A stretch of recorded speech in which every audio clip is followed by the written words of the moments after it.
All right, Jeremy Miner here. Welcome to another episode of Closers Are Losers. Today I'm with my host, my business partner, our CEO, Matt Ryder, who's in our Sydney, Australia office, coming live here from our Scottsdale, Arizona office. It's only 107 degrees here.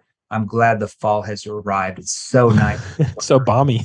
It's so nice, the cool breeze that's coming in.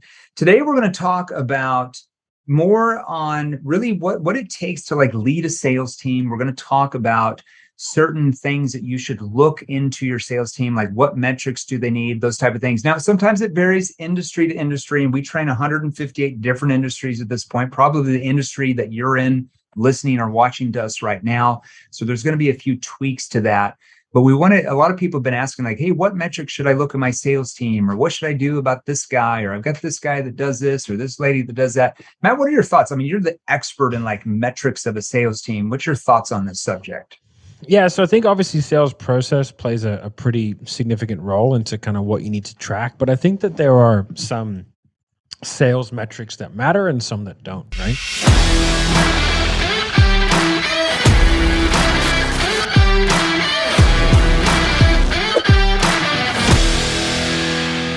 So when I'm looking at a salesperson to see if they're being effective, a lot of people jump to close rate, which I don't think is an effective mechanism of telling if someone's being effective or not, because close rate, it can be quite fluid depending on what type of sale you're doing. Also the appetite, because for me, when I was full-time selling, my close rate would fluctuate greatly depending on lead flow. So if I had a ton of leads, an excess of leads, my close rate would be really high. Yeah. Really high, because I had the ability to kind of put a little bit of a barrier in between getting to me. So I could add some friction points. Yeah. I could have more of a disqualification discovery, or I could have someone being a little bit tighter with who they let through. Or if we had an application form, we could tighten that up. Yeah. That way I'm stacked always, because I always want to be full. I always want to be doing 40, 50 calls a week. Yeah. So I'm stacked, but those people are all a bit more qualified. Yeah. So my close rates are higher. Now, if the lead flow drops, then I go, okay, drop that mechanism, because I still want to be full. Yeah. So, but I'm talking to less qualified people, but so I'm still making the same amount of sales, or even, but my close rate's lower. Yeah. And it really depends on your industry. If, because you're mainly talking about inbound leads, right? So inbound leads that book on your calendar that you're actually talking to. Yeah. But let's say you're in an industry like life insurance or some other industry where you're just straight doing outbound leads. And you've got, let's say, the company gives you 500 leads a week, and you're only getting a hold of, let's say, would be good to get a hold of 100 of those people. And out of those 100 people, you close 30. Well, that company will count your close rate 30 sales from 500 leads, not 30 sales from the 100 people that actually answered their phone, because they can't really tell. So, that industry, let's say you have a 15% closing rate, and you could be making 500 grand a year with that. But if you said to somebody on inbound leads, hey, my closing rate was 15%, they'd be like, that's horrible. You got to have at least 40 or 50% for inbound. So a lot of it just depends on if you're inbound, outbound, whatever industry you're in, for sure. Yeah. I actually made I actually made an income calculator, which we can put in the description below. Yeah. And it was basically it was for our guys to figure out how much activity, how much they need to work given their current metrics. So it's put in your goal income. So what I did is went to the guys and I said, all right, guys, you want to earn, say $20,000 a month, right? You get 9% as the cash is collected. So let's just say, you take 3,500 from there. So this is without back-end recurrings, right? You need 63 sales a month. So 15 sales a week. You have a close rate of 30%. That means you need to take 49 sales calls. With a show-up rate of 75%, you'd have 66 sales calls booked, right? Then from there, 66 sales calls booked. If you're doing a discovery call, if you're disqualifying 50%, you need to have this many triages or discovery calls taken and a show-up rate. Anyway, you need to work 112 hours, which is obviously not going to happen, right? So it's all right, cool. So then this gives them an ability to go, oh, okay, cool. What is the lever that I need to pull? Right. So it's if I work on my triage show up rate getting to 80%, I work on my close rate getting to 38%. Now I'm at 59 hours. Yeah. Sweet. Now let's just work on getting this to 6,100. Average higher price point. Yeah. Exactly. So, and that's just cash collection, right? And you can do a lot of things to collect cash, but what it did is it gave them all like they all want to make $50K a month. Yeah. But with their disqualification rates or with their cash collection rates, they're like, oh, I have to work 700 hours a week. So it's obviously not going to happen. So it's like, I wanted to give them an idea on paper in black and white as to exactly what levers they need to pull, because small levers open big doors with sales. I'm lucky with my brain works very good in pattern recognition. So I've always innately been able to do this myself. And whenever I was my own sales guy, I had to look at all of my data. So I had to look at, so this is, let's say I had an outbounder doing like lead magnet. They were just outbounding someone, booking them into a triage. How many of those discovery calls did I have and what was the show up rate? Then from there, from the show up rate, how many did I qualify through? Then from the qualified through to the sales call, how many showed up? From the show up, how many did I sign on my first call? How many did I sign later on? And what was my average cash collection? What was my average commission? Then from there, I look at all the lowest performing metrics. Now, sometimes it was the fact that the show up rate to that first call, which wasn't me. Yeah. So what I would do is I would train that person. You need to train them better. Yeah. Right. So I train that person because that's the lever that I can pull. Because if I go from a 50% show up rate to a 70% show up rate on that call, my opportunity is massively increased. The biggest lever that I pulled by learning NEPQ with you was not close rate. It was none of that. It was show up rate to sales call. Yeah. I had a shocking like 50% show up rate. So if I would book 40 calls, 20 would show up. I went to an 85% show up rate. Yeah. Which is about as good as you're ever going to get. Can't get it right? better. Yeah. And so I went from having 20 sales calls that I would take and signing about like 12, 15. Yeah. Holding like 35 sales calls and then closing like 28 of them. So I literally automatically doubles your income pretty much. Doubled my income through fixing one thing, which was like not inducing sales resistance on my discovery call. That's it. And I made that money without even switching my sales call to NEPQ. Yeah. And then as I switched my sales call to NEPQ, my close rate went even higher. And then all of a sudden I was making like a lot more money. But like those small little levers in sales. And I think like one of the ways that I can tell a really good salesperson is I can say, what's your close rate? How many leads? What's your cash collection? What's your average commission? Like this, and they all know it off the top of their head. And that is someone who, in my opinion, is taking this seriously as an actual job, right? Yeah. So if somebody doesn't know it, that's a big red flag then. It's a huge red flag. So like if I interview sales reps, what I have to do is bang off those numbers, and I'll bang them off in random order. Because if I ask them, what's your leads show up, and I ask it in order, they can just make that up. So I'll ask it out of order, and then I'll write it all down and then go, well, that doesn't make sense because you can't be earning that money. Yeah. Having that show up rate with that commission, with that cash. Doesn't make any sense. Yeah. And they're like, oh, dear. But if it all makes sense in a random order, I know they know it. Like we just hired a new guy named Scott. Yeah. He knew every single metric. And when because he wanted us to coach him. So I came on and I coached him myself because he signed up to Inner Circle and then he wanted me to help him. So I did. And I was like, okay, cool. Send me your data. And because I've been in sales for a while, I knew exactly what one thing to work on. And he just posted a testimonial. I think he went from 14 to 40,000 a month. Yeah. Right. In like 10 weeks. Yeah. It was like a couple months. Yeah. He was making on average like 15, 16 grand a month. And then he shot up to 35 like in 2 months. And then he shot up to 35 like in like 30 in 6 weeks. So almost doubled. And then he went to 40 last month. Yeah. And it's all because like he adapted an EPQ, but second, like me and him worked on like, what is that little lever we could pull because he had his data and he understood. So like when you were full-time selling, because obviously you're the guru, right? Like what were the things that you really paid attention to? You know what I mean? In terms of like, what were the things that you were working on constantly to make sure that you could make the money? Because you made a shitload of money. You made about 3 times more than what I ever did. Well, it was my process. So like I just had a process, depending on the industry, the processes were different, right? So I'd have a process where, let's say like the last industry I sold in. So I sold in 4 industries. You know, my first industry is B2C alarm sales, right? That was in college for like 5 years.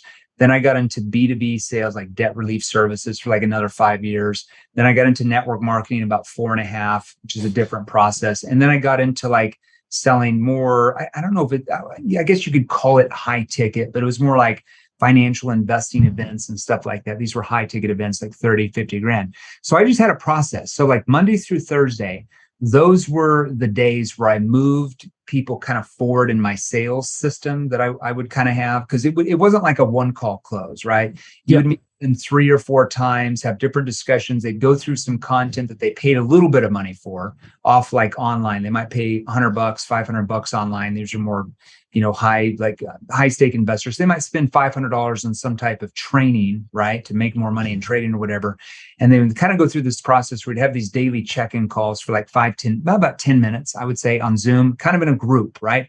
So I take them through this process Monday through Thursday. That's all I was doing Monday through Thursday. So the very first call that I had with each of these people was like a discovery call, right? Pulled out their emotions, why they wanted to change, all this stuff.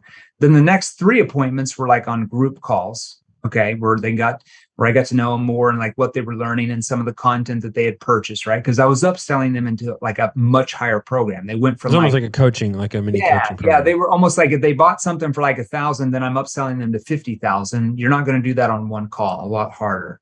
So I would have like 1 call discovery, bring out the emotion, why they want to change, blah, blah, blah, blah. Then the next 3 group calls with like 10, 15 people each on there, and do like 3 or 4 of those a day for 15 minutes each. That was about an hour of my time.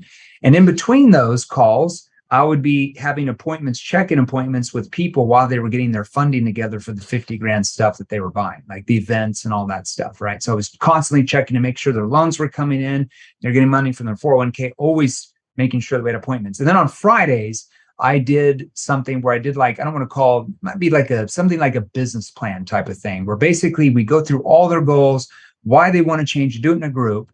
And then at the end of that, I would have like 15 minutes appointments with like, let's say 10 people. So back to back to back. So Fridays, I was always working like 7-8 hours. And I would basically close those people. And that's all I did on Friday. Were just the business plan with the big group, and then making sure I had appointments with them back to back to back, closing them to get their funding. And then Monday through Thursday was the moving people forward process. Yeah. And it was like a factory. It was like a machine, and it just spit out stuff. Now, a lot of people in the industry, like I was making 200 grand a month. The average person in the industry was maybe making 60 grand a year. Their process was chaotic. It was all over. Calling people, trying to do one-on-ones, working 12 hours a day. They wouldn't do follow-ups really with people that were getting their funding. They would just let them, go off for a couple of weeks and call back 2 weeks later. Hey, did you get your funding? And then no one would answer because they would, something would happen. Was the group training sessions part of your process, or was that part of the company's process? It was part of a process. I actually still did in most companies because everybody was always wondering what I was doing, right? So the owners would always be like, hey, can you teach our other salespeople how to do this? Yeah, give me an override, I can. I know, right? That's what I used to say. You give me an override, I can. That's what would always happen. So that was the last industry that I was in. So because it was like a factory like that, like my mind, the way my mind works is like I have to have a step-by-step process. That's how NEPQ is developed, a step-by-step structure, right? So that's the way my mind works. Because if I can compartmentalize things and do them in a specific order, I know I'm going to get the end result, right? Yeah. Now, it might not be every time, but I know that it's kind of like the roulette wheel, right? You saw me play on the roulette wheel. I never lose, but it's because I have a process that if I stick to the process, I know I'm going to win most of the time. And so to me, sales is the same thing. That's why there's connecting questions, then situation, then problem awareness. Because I know if I follow that process, I'm going to get the end result that I want, which is a sale most of the time. Well, most salespeople don't have that. They're just chaotic and they wing it. And because they don't have a process, it's hard for the company, because all their salespeople are saying different things, doing different things. The company has no way to really monitor what gaps their salespeople have, if that makes sense, right? So when they're all on one sales process and they're all asking connecting questions and situation problem awareness, and if somebody's not as performing as well, you can go in and listen to their calls like, oh, you're missing it in connecting questions, you're triggering resistance, you need to slow down your tonality, you're talking too fast, or your situation questions, you're asking the wrong ones. And so if you could, as a company, when you learn that and you learn that process, you have measurable data to know where you can fix the gaps. But if all your salespeople are doing different things, you have no idea where to start. That's the problem. Yeah, and I think the way that it'll work is like, you sort of have to constantly calibrate sales teams. Yeah. Because you put everyone on a process, and then from there, everyone starts to think that they know better. Right. And then you gotta like slap them back. So like that's kind of the process I'm in at the moment with our team is like how to want to process. Everyone then starts to do it, starts to widen out. Now I'm just batting them back in. We'll do that 3 months later. I'll have to do the same thing. But that's salespeople. Like salespeople are inherently kind of rogue. You know what I mean? They are. Like that's just the inherent like, good salespeople are difficult to manage. Yeah. Because like they do know their worth. Like I look back and I was frustrated yesterday, but I look back and I was like, man, I was difficult to manage as a sales rep because I would go to them and they would go, hey, can you do this? And I go, nah, man. Yeah. But here's the thing. Here's the difference. If you're making a certain amount of money and you're difficult to manage, like companies will put up with that. But if you're not performing at the top if you're not like one of the very best salespeople that company has and you are hard to manage, you're going to be one of the first oones out of the door. I can just tell you. Exactly. Yeah. Like I've told people plenty of times, you're not worth the hassle. You're making millions of dollars a year. And that's why you could do whatever you want. If you have a salesperson that's that good and they don't do their admin, you can hire someone to do their admin for them. Yeah. Right. Like if they're that good, but like if you and that's the thing, like when you when I figured out when I cracked sales, like you told me, you're like, hey man, congratulations. You never have to worry about money ever again. I was like, sweet. And I realized that and I was like, man, I can do this anywhere. And then like I started banging so many deals for these guys and they were like, can you train the team? And I was like, why? Oh, so everyone can get better. I was like, how does that benefit me? Yeah, exactly.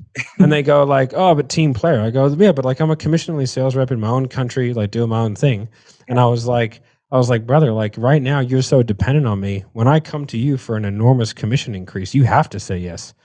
I go, so if I train these guys to be even a third as good as me, I was like, that just lowers my level of influence over this company.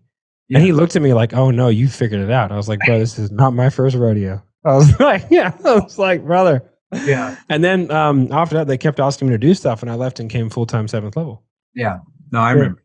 It's so true. It's like when you have the ability to earn the company that much money, you have a lot of leverage in said company, even if it's a very large company. It's true. Like I got promoted in my first organization, the first company I worked for, from salesperson to like sales manager where I was selling and managing teams, then to like, vice president of sales. And I wasn't the greatest at admin, but because I trained everybody and the company was crushing it, it wasn't like the company was like going to kick me out because you suck at admin. They just hired somebody to follow me around and did all the admin because they realized my skill sets were training everybody how to sell more, not like typing in data. So they just hired somebody and paid them $10 an hour to type in the data. And it was like I was the perfect combo, Yeah, so exactly. I just have to do that.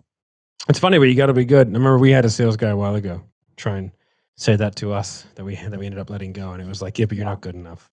Well, it's like you're just not good enough. He was like the best person since sliced bread. And we're like, whoa, you're not even like the top, like couple, 2 or 3 guys here. Like, I mean, you're good, but you're not great. Like if you stay here longer and you learn more, you can become great.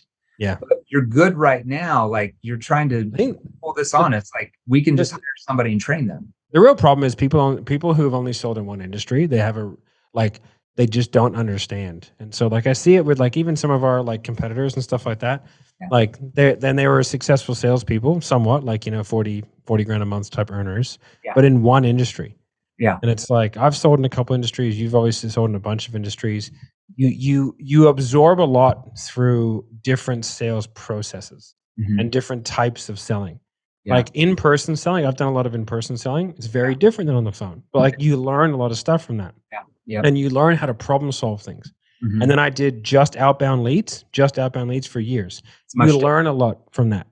Yep. Right. And then when I've done inbound leads, I was like, oh, okay, you learn a lot from that too. So the combination of experience allows you to be pretty lethal when it comes to going and fixing stuff. That's how you figure out every industry as a sales training firm. Like if I had only sold in one industry, let's say my first industry, which was door-to-door sales alarms. And then after a year and a half, I was like, oh, I'm going to start my own sales training company.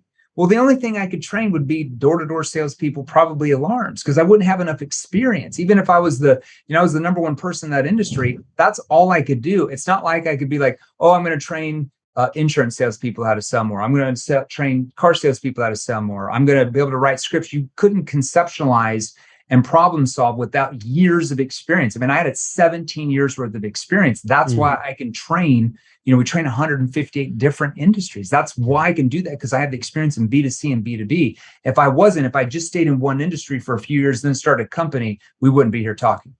No, exactly. And yeah, it just doesn't work. So that's kind of what I see as the biggest flaw in a lot of sales training, and people who are very high, even like someone like a Jordan Belfort, hyper specialized in an industry. True. And like, it doesn't convert. It's very difficult to convert, and being able to sell in multiple industries and do it and kind of sell anything to anyone is a really, really rare skill set. And because a lot of people like when I left Alarms, because I resigned as the VP of that company, very large company, and got out of it. They're like, oh, you're just going to come back 6 months later. You'll be back. You won't be able to sell in those other companies. You can only make money in the alarm industry. And I'm like, you just wait. Don't worry about me. I'll be fine. 6 months later, they're calling me like, hey, do you want to come back? They said, no, I'm good. I'm making triple what I was making there. Don't worry about me. I'm good. Like, I'm good, guys. Like, I figured it out. I know how to sell. Like, I can go sell in the game. It doesn't really matter. Like, I understand human behavior. I don't just have like a script, and I just know a few like rebuttals and keywords so I can sell a lot of here, but I can't take that to a different industry. Like, I went from B2C door-to-door sales to complex selling B2B debt relief services, completely different. I'm talking to homeowners in the ghetto of Detroit, door-to-door. And now I'm talking to like CEOs of like small cap companies, sometimes larger, completely different sales process. You're talking night and day difference. So when you have the skill level, you can pretty much leverage do anything you want. And that's you want salespeople, like you want a mixture, right? You want great salespeople like that. And you want a sales process that can take your below average people and get them good enough to be average. You want to take you want to have a sales process and take your average people and make them good. You want to have a sales process that takes your good people and make them great. You do that alone right there probably quadruples your sales. Absolutely.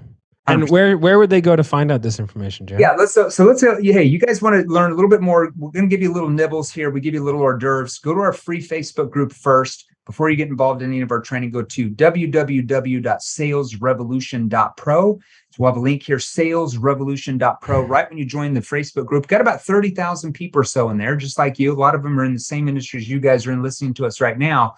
Right when you join, check your messages on Facebook, and somebody on our team or myself will message you over a free training called the NEPQ 101 mini course.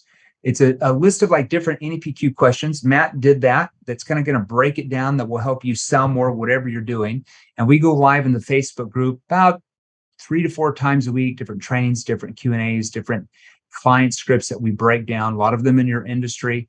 And if you guys want more advanced training than that, you just message us in those Facebook groups, put a post in there and somebody can reach out to you with different training options that we do for people in your industry, because I can assure you that we are training people in your industry and companies that are making 3, 5, even 10 times more than you are right now, even if you're doing good after they learn the NEPQ. Matt, thanks for your time, guys. We'll see you guys soon. Awesome. Bye, guys. Bye. Hey guys, if you enjoyed these, here's another you can watch right over here. Join our free Sales Revolution group. Click the link below, join us, and we're going to help you. Thanks for watching. We'll see you real soon.